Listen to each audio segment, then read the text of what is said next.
Olá, meus amores. Bom, hoje nós vamos dar continuidade ao capítulo, né? E nós vamos falar sobre dízimas, né?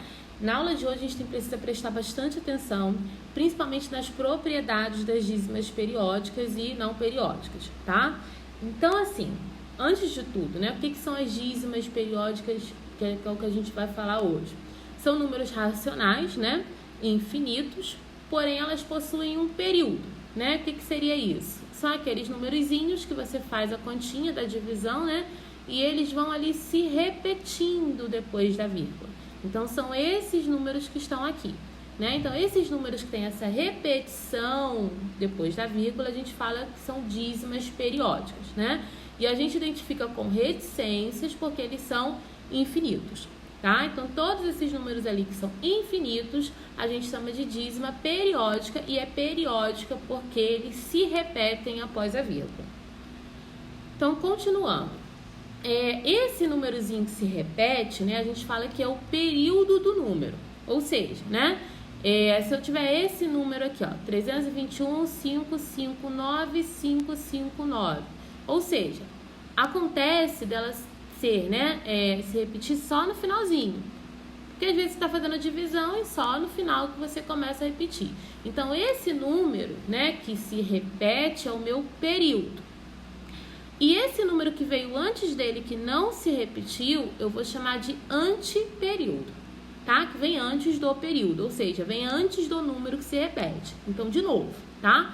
Isso é importante até para a gente entender os cálculos que vão vir para frente. Então, o período é o número que se repete depois dessa vírgula.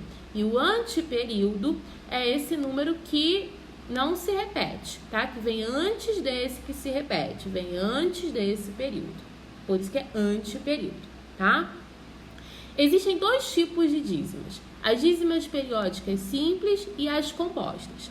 As simples são essas assim, que só tem um número, ó, que se repete depois da vírgula. É o caso dessa aqui, ó, 2,66666, é só o 6 que se repete depois da vírgula.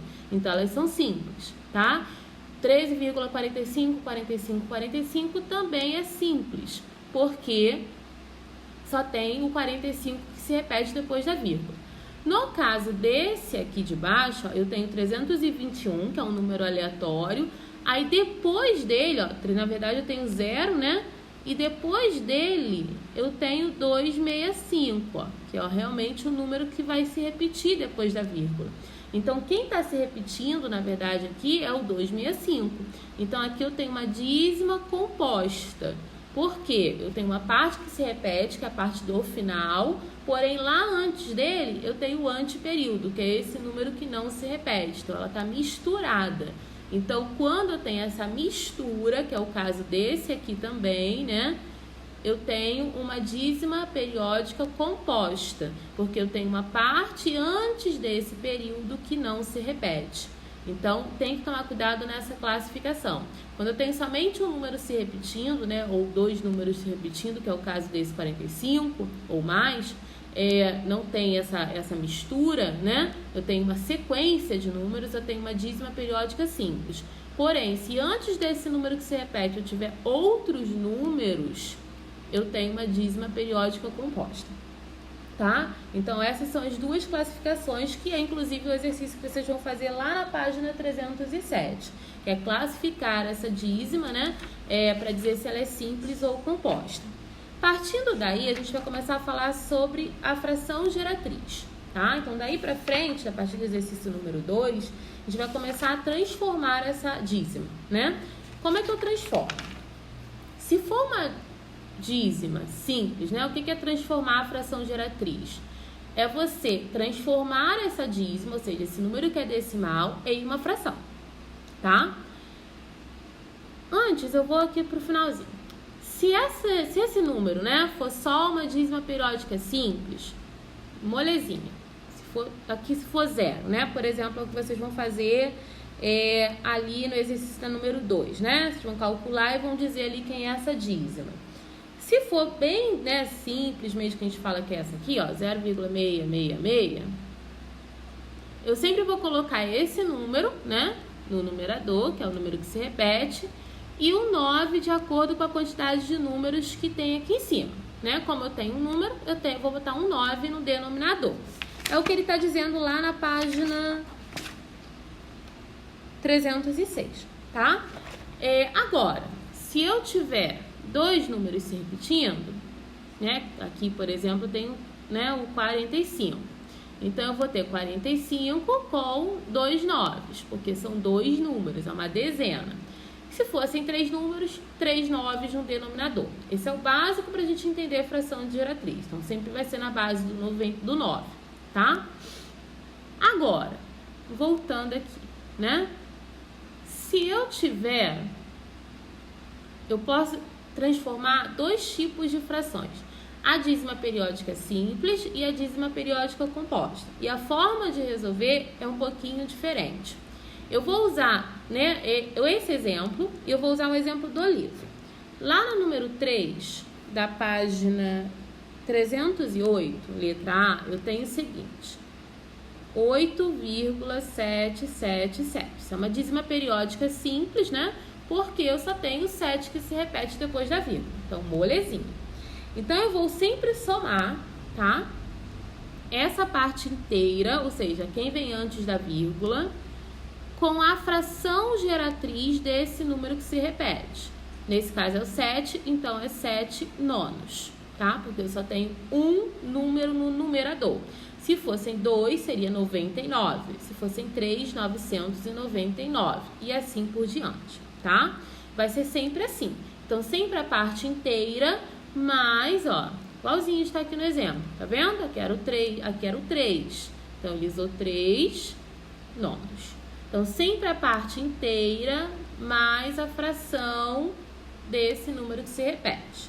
Então, a fração geratriz sempre na base 9. E eu vou aplicar as propriedades do MMC, né? Que eu fazia o seguinte, colocava um aqui invisível, né? Como aqui só tem um denominador, mais fácil ainda, vamos para o macete, né? O meu denominador é o próprio 9, porque ele é o único que está ali embaixo, e ele multiplica aqui quem está sozinho, né? Então, 8 vezes 9, 72, mais o 7, né? Que está sozinho, e faz a continha. 72 mais o 7, 79 nonos. E acabou, né? Você resolveu a fração. Então, de novo, você vai somar a parte inteira, mais a fração geratriz desse número que se repete. Então, 7 nonos, porque o 7 é um número, então vai ser um 9. Se fosse 17, seria 99, porque são dois números que se repetem, tá? E assim por diante. Então, vocês vão fazer isso no exercício número 3, porque são dízimas periódicas simples, tá? Agora, lá no número 4, ele começa a usar essa propriedade da dízima periódica composta, né? Então, aqui o cálculo vai ser um pouquinho diferente. Então, vamos olhar esse exemplo aqui para a gente poder entender na prática daqui a pouco.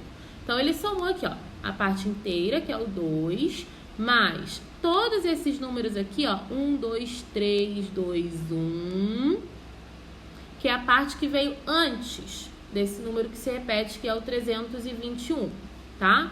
Então, 12.321 menos o número 12. Então, aqui você, na verdade, né, tá fazendo a sua subtração. Então, assim, de novo, né? Então, eu tenho a parte inteira, que é o 2, mais toda essa parte do anteperíodo, ou seja, esse número que veio antes dele, né? Da parte que se repete, mais o período, que é o 321, né? Menos esse anteperíodo de novo. E como que ficou esse denominador, né? Eu tenho ali o número 321, que é o número que se repete. Então, é 999, porque são 3 números que se repetem. E são 2 zeros, porque no meu anteperíodo eu tenho 2 números que não se repetem. É um pouquinho mais complicado? Sim. Vamos entender com o exemplo do livro. Então, eu tenho ali na página 309, letra A de novo, tá? Vou usar o próprio exemplo do livro para a gente poder entender, tá, gente? Então, de novo, né? Ó, mesma coisa. 2 é a parte inteira. Aqui, o 9 é a parte inteira. Vamos somar, tá? Então, aqui você vai abrir uma fração. Eu vou somar com quem? Aqui ele pegou o 12 e o 321, ou seja, o meu anteperíodo com o meu período. O meu anteperíodo aqui é o 1, que é o que não se repete. O meu período, quem se repete é o 5. Então, é 15. Menos o meu anteperíodo, que é o 1.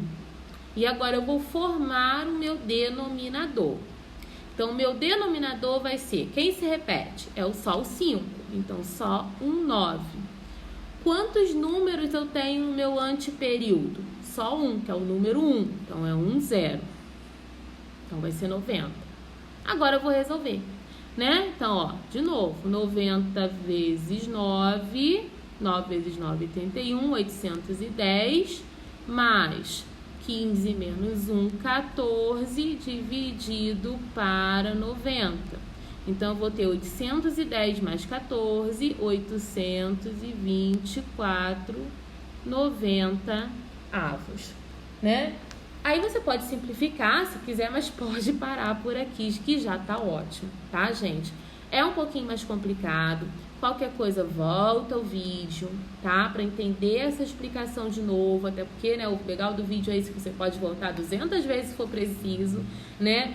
Mas não deixem de fazer os exercícios, tá bom? Então, toda número 4 é essa parte composta, número 3 é aquela parte mais simples e o restante, né, claro, tem um ou outro exercício mais complexo no meio, mas é normal, né? Mas cuidado aí com as propriedades, tá bom? Bons estudos.